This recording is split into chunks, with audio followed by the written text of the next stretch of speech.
Hello everybody. Welcome back for another video. Hope you're all doing well. Hope you're all doing great.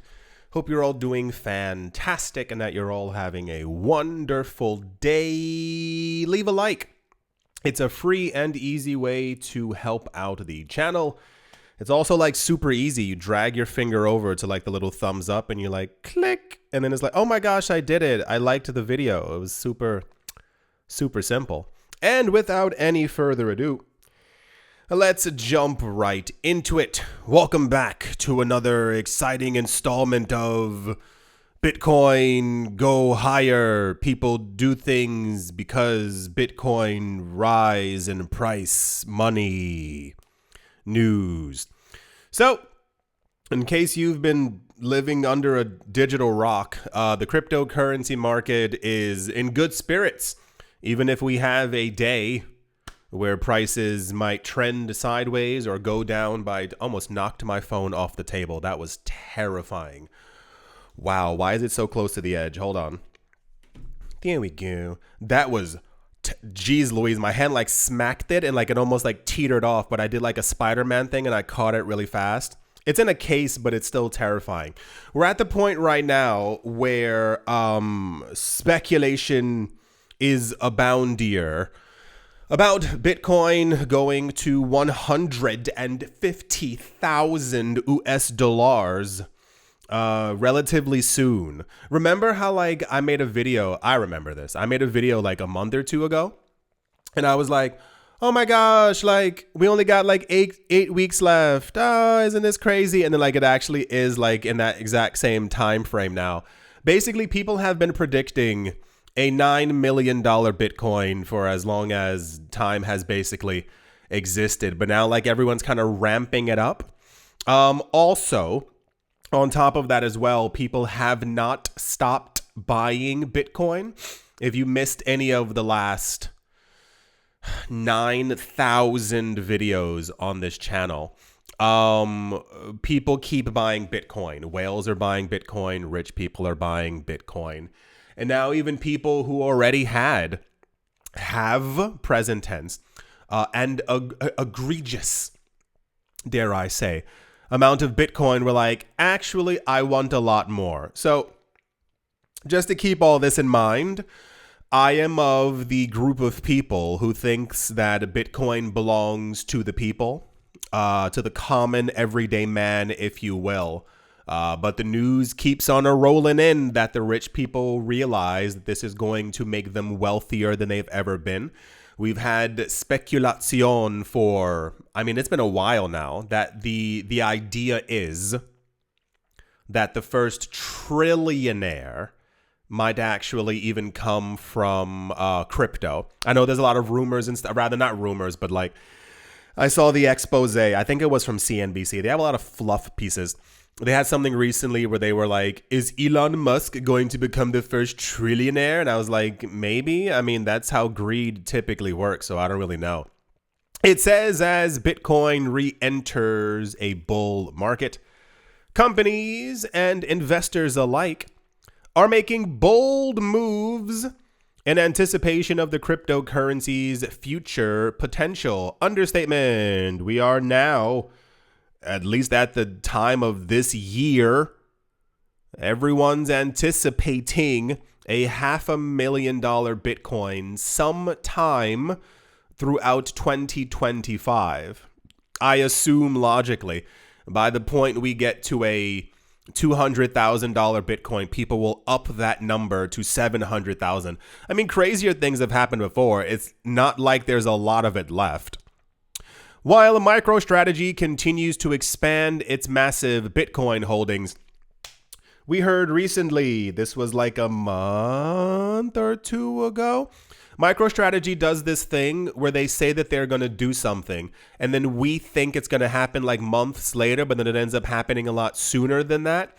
They became famous, as you all know, from getting themselves in debt. Yeah, they were apparently like a tech company. I don't know what they were doing before, but they got famous for announcing that they liked digital money. And then they bought like 5,000 Bitcoin, then 10,000, then 35,000. And then when they got to 100,000 Bitcoin, people were like, boy, howdy, that's crazy. How did you guys get so many BTCs? And they were like, debt. And we were like, ¿qué? And then they said what they basically do as a company is they take out debt against themselves. They'll literally be like, hey, we're going in debt of $100 million. Who's the taker? And then someone goes, me. And then they go, okay, we'll pay you back this money with interest in 5 years. And then they use that money. By the way, not financial advice, because this is probably one of the most risky things you could ever do. But then they take that money and they put it into Bitcoin. And then they sit there and wait. And then the news goes, MicroStrategy bought Bitcoin. And because MicroStrategy is so big, people go, oh my gosh, I can't believe it. And then people also buy Bitcoin. And then the Bitcoin's price subsequently also goes up because MicroStrategy purchased like 3 weeks before. Right. So they announced, I don't know when this was, that they were going to be buying more, rather, that they were going to, they actually had two announcements. The last one was that they were trying to raise 700 million or something along those lines. And I think that's what we're seeing right now. And then the other part was, the more recenter one, is that they said that over the next 2 years, they have something called, I get it now, I'm so stupid. They have something, I think it's called like a 21 plan or something like that. And I didn't get it because I was like, he's not 21. There's not like, and I was like, oh, okay, 21 million Bitcoin, got it. Over the course of the next 2 years, they're going to try and raise an additional $3 billion to push all that money into Bitcoin as well. Right. So now from the 700, I believe it was 700 million that they were attempting to raise, they now recently purchased another $2 billion worth of Bitcoin. I know those numbers don't align, but usually what ends up happening is that the companies who were like, cool, I'll take some of your debt, or rather I'll buy the debt from you, or you get yourself in debt. They tend to raise a lot more money than we expected. So even one time they were planning on raising 200 million, they raised $500 million. And I remember saying in that video, I was like, it must be nice. I would love to be like, oh gosh, I wish I had 200 million. And you look behind you and someone's like, hey bro, here's $500 million. And I'm like, what? That's crazy. Why would you do that? $2 billion purchase. Nope, wrong name. Michael, there we go, the other guy. Michael van de Puppe envisions the possibility of Bitcoin reaching $1 million per coin within the next few years. A couple of issues with that. One, mainly everyone being like, it's going to happen in like a year. So if you, oh gosh, how do I even catch everyone up? Between extra awesome I don't know, cryptocurrency expected regulations, there are rumors and I guess confirmations, but we don't know who, that apparently, I think Saudi Arabia, Dubai, other country, I think it's like 5 of them, are apparently trying, the news that we got, are trying to front run the US's Bitcoin reserve policy in the future. And therefore, the other countries are trying to do it now before the US does it.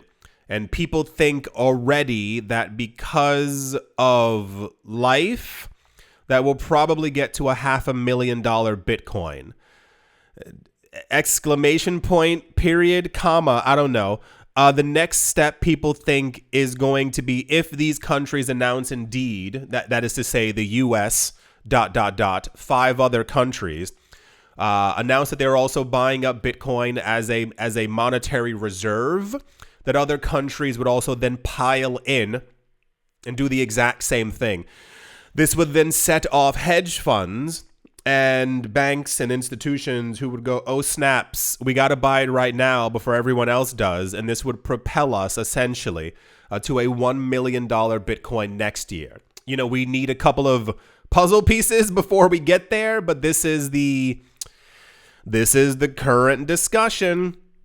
Yet both MicroStrategy's strategy, and Van de Puppe's outlook come with a cautious tone, one that considers economic uncertainties, potential debt crises, and the long-term resilience of Bitcoin in an ever-evolving financial landscape. That was beautifully written. So what we have right now is whatchamacallit? What's the thingy?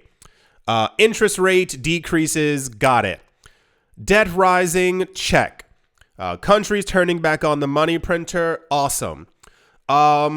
We are currently in a perfect, or rather unperfect storm of greatness, in that the situations that we have going on aren't the greatest, but they will pan out greatly for people who have assets. That's a popular, unpopular topic that we've gone over for a while. I don't think that a lot of people in crypto understand 1000% what that means.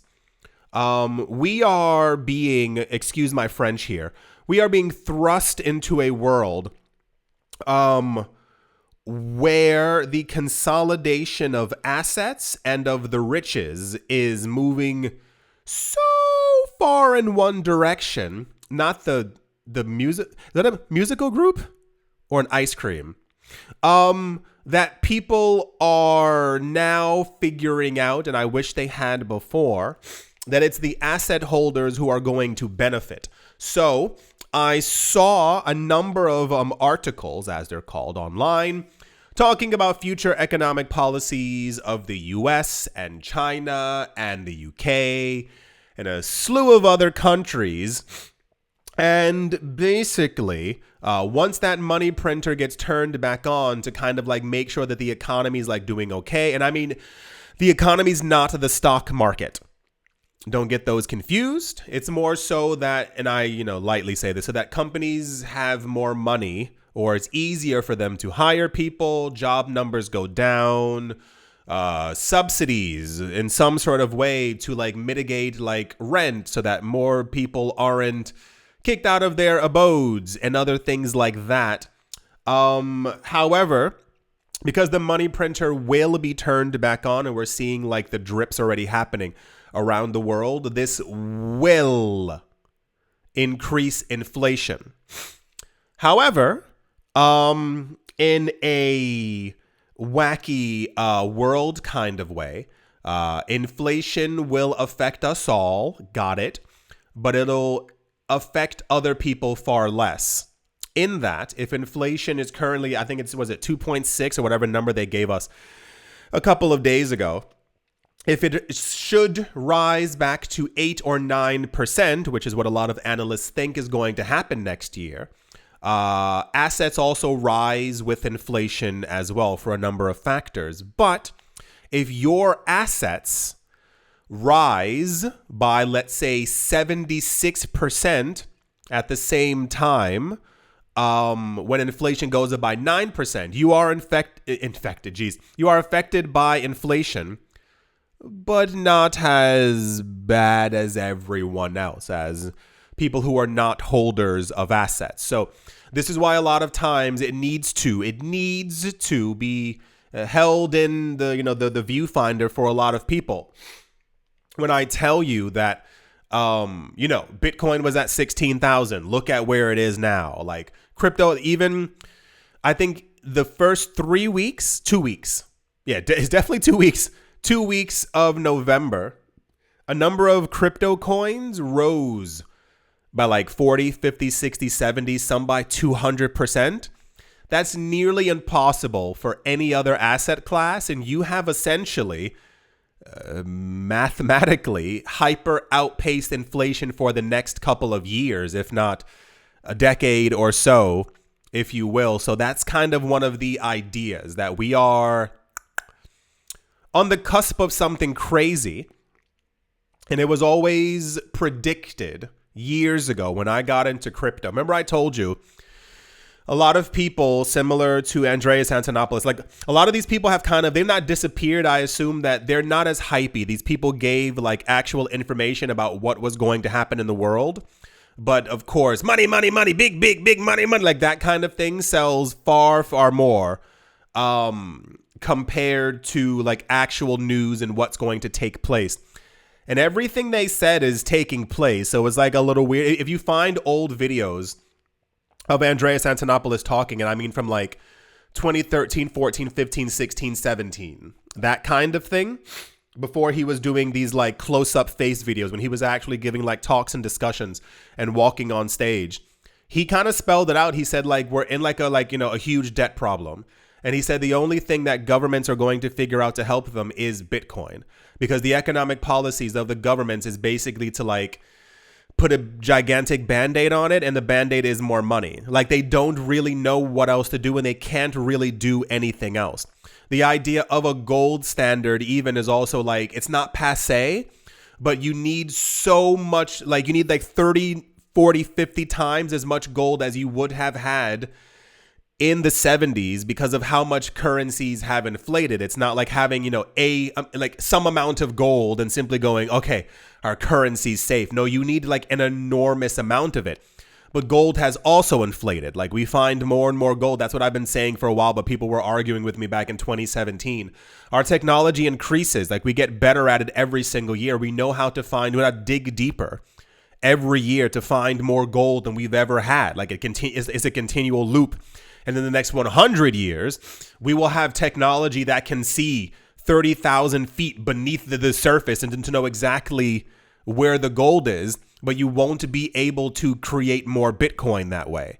So he was basically saying that what happens is that nations will kind of buckle, and we'll start seeing like, small states in kind of El Salvador-esque, if you will, announcing, we're into Bitcoin. People will laugh at them. People won't pay attention to them. But these countries end up becoming incredibly wealthy in the future. He wasn't saying it in like a time traveling way, but it was more like like this will happen, this will happen, this will happen. The next step was basically like they're going to try and fight us. Like it's basically going to be like bad regulation, bad so and so and so. But he's like, this won't last for long. It'll be difficult. The next step is kind of, it's not the you win step, but it's more of you're going to start seeing that behind the scenes that these countries are going to be accumulating massive amounts of Bitcoin, trying to front run each other for what they know is going to eventually happen. They're going to buckle under their debt. All it really takes is for one country to say, give me my money back. And everyone else starts screaming, give me my money back as well. But usually this kind of idea is like a something that shouldn't happen, that every country kind of knows. But the problem is that we've gotten to the point where the fiat currencies cannot continue to exist as they have without better economic policies. But if you have a better economic policy, which basically makes it better for the citizens, you're basically cutting inflation or even going into deflationary mode, which is great for citizens because it lowers the cost of things that we buy, but it lowers year on year the GDP of a country. When the GDP of a country lowers, they look weaker, they look less rich, if you will. So the point is to continuously keep creating and printing money as a way to show how rich and powerful that you actually are. So the news that we got recently is that a whole bunch of countries are trying to front run the US, which we've seen this already taking place. And I also firmly believe that the US has already been minting and mining their own Bitcoin and have been buying it. I have to say the word secretly because it's not public, but I don't think the US would have, or someone in office somewhere was like, nah, we can wait. If other countries are doing it, it's because the US is usually doing it, but it hasn't been announced. We are building a reserve of 100,000 Bitcoin, like that kind of thing. The last step is basically like the announcements, like countries coming forward and being like, we can't do it anymore. Like our economy is completely faltering. We are on we're going bankrupt. We've been like mining, collecting Bitcoin as our reserve. That leads into the creation of like brand new fiat, which can be digitized and or paperitized. But the idea is that at that point in the future, everything will basically be digital. We tap our phones, we tap our watches, we tap our cards, that kind of thing, where the amount of that new fiat currency that a government is allowed to print or make is reliant on how much Bitcoin that they have. So for every Bitcoin that they have, they will essentially be able to make 100 million of that currency per Bitcoin. So once again, the countries who front run and have the most Bitcoin will be able to make their new currency off of that. And the places who only have 300 Bitcoin, they get to make less currency. The parallel to this is a world where everything is basically priced in Bitcoin. We're only using Bitcoin. People who have Bitcoin or crypto, dare I say, but in more of a Bitcoin, hyper Bitcoinized thing. It's mainly, everyone's being, using Bitcoin in some sort of way, even if we don't realize it. And this is where we are heading. I'm very bad with time frames. Once again, as I stated before, I thought we had a good 10, 15, 20 years to even be where we currently are right now. But it's looking like that's going to become far more realistic as we move into... I think the next 2 years are going to be a big eye-opener for everyone. If we pass by a $500,000 Bitcoin, and I dare even say, if we pass by a 700, 800,000 Bitcoin, and we pass by the valuation of gold, we just repassed by the valuation of silver, and people just keep not caring, which I find very special. The world will dramatically change. And then it's a shame once again, because a lot of people who could have benefited from this, people watching this channel or otherwise, who've been into some kind of crypto-esque thing, were basically, and I say this lightly, basically wasting their time with meme coins. I understand that, meme coins are doing very well, but look at the long-term goal picture. It's Bitcoin. For those of you who also don't know what larger traders and companies actually do, and they've been doing this for years, they actually also buy up meme coins, waiting for them to actually jump. And then when they make 200% profit, they sell that profit off to buy Bitcoin. They do this in a loop because they know that new people getting into the market, they see something new and shiny, and they buy that. And then, Bitcoin is the literal name of the game. Business intelligence giant MicroStrategy has further cemented their position as the largest corporate current holder of Bitcoin, announcing the purchase of 27,200 Bitcoin. The company revealed they acquired the Bitcoin at $74,000. MicroStrategy always does this. For those of you who do not know, they announce we're getting into debt, we're going to buy Bitcoin, and at some point when the price has risen far further, they announce that they bought it at a much lower price. It's just what they do. The recent acquisition cost $2 billion US. MicroStrategy, one company, currently has 279,420 Bitcoin. This is going to probably propel them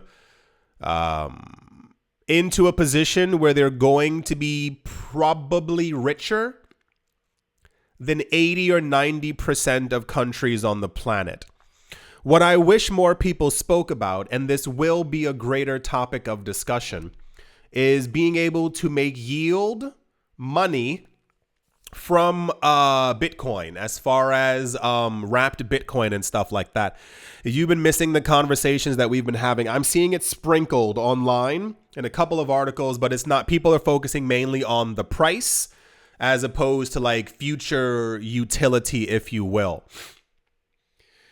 When it becomes a very common, easy to do thing that this company will be able to lock up 100,000 of their Bitcoin in wrapped Bitcoin on Ethereum and stick it into some kind of a DeFi thing that is getting them a guaranteed 4 or 5% return, guaranteed, the extra money that they're going to be making is going to be insane.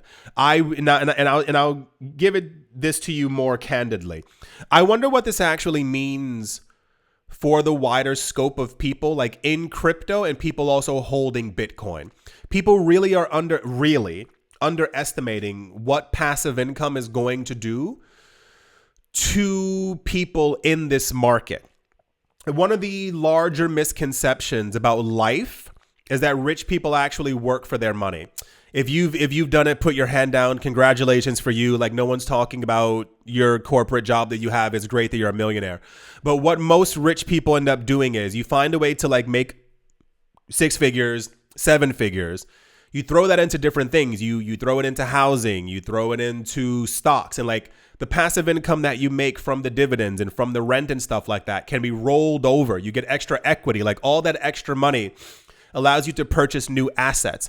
And this is why you see these people on YouTube, I own 742 homes, like that kind of thing. It balloons continuously out of control as you make more and more money. As Bitcoin's price rises and Bitcoin staking becomes a thing and people are literally able to like, I got 1/10 of a Bitcoin. I'm going to lock it into this protocol. And every single month that person is making $300, $400, $500 from doing absolutely nothing. Like that's going to be like, and I dare say like life changing, because what happens if this person also has like a bunch of Ether, a bunch of Cardano and a bunch of these other coins, and essentially, remember I was telling you before, like one of the things as well is that a lot of people, if you actually listen, if you actually go through your finances, one of the hyper misconceptions is that people think that they need millions of dollars to retire. You don't. I mean, also you have to be flexible as well. Like if you're like okay with like living somewhere else, a lot of people have this idea, I was born here, I have to live here forever. And it's like, yeah, there's places that have a lot more sun and are like 38 times cheaper than where you're currently living. And they're safe and they're beautiful and they're on a beach. But I do digress. Look into Bali. But this idea of like people think that they need passively like 15,000 per month to like live. And it's like, you probably only need like 2,000 or 3,000, maybe even 4 to like really live like a really good life somewhere, or even where you currently are. That's what I was saying before. Like a lot of people don't get how powerful like $1 million actually is. I was asking that before here or maybe on Twitter. Like, how much do you think you need to like live comfortably? And people were like, at least 50 million. I need 185. And I was like, if you have $1 million and you're getting 5% return, what is that? That's 50,000. That's around 4,000 something per month. Now imagine 6%. It like really does balloon out of control, and you can live a very comfortable life. And this is where I hope a lot of this is going for Bitcoin and or people who aren't, rich enough to have in half a coin, an entire coin. A lot of the wallet addresses that a lot of them are holding 1/100th of a Bitcoin, 1/10 of a Bitcoin, 0.05. If Bitcoin keeps rising in value and you're able to stake it, I want people to be able to like make passive money from that. And that'll feel like a win in a lot of ways as well, because MicroStrategy is like wealthy. Like you don't really get like the people like, applaud this news and stuff like that. I wish these coins were really 279,000, one decimal place over that. I wish 2.79 million people had all that Bitcoin, like, sprinkled upon them, or had been purchasing that over the course of multiple years, because this is life changing. The world is rapidly changing in front of us, and I want everyone to be a part of it. That's one of the main mantras of this channel, trying to help people. And yeah, so if you've been here for a long time, if you've been paying attention, I hope you've been paying attention. That was the other part of that sentence. Because it's like, it's money time. This is when all the big bucks are made. This is what we've been preparing for, even when prices were down. Yeah. Right. Enough of a pep talk. I hope you've all enjoyed. Hope you all are having a great day, morning, afternoon, evening, wherever you are, wherever the heck you might be. I do hope it is absolutely fantastic. Thank you all once again for watching, listening, liking, commenting, and supporting. And I will most certainly be talking to you all soon. See you.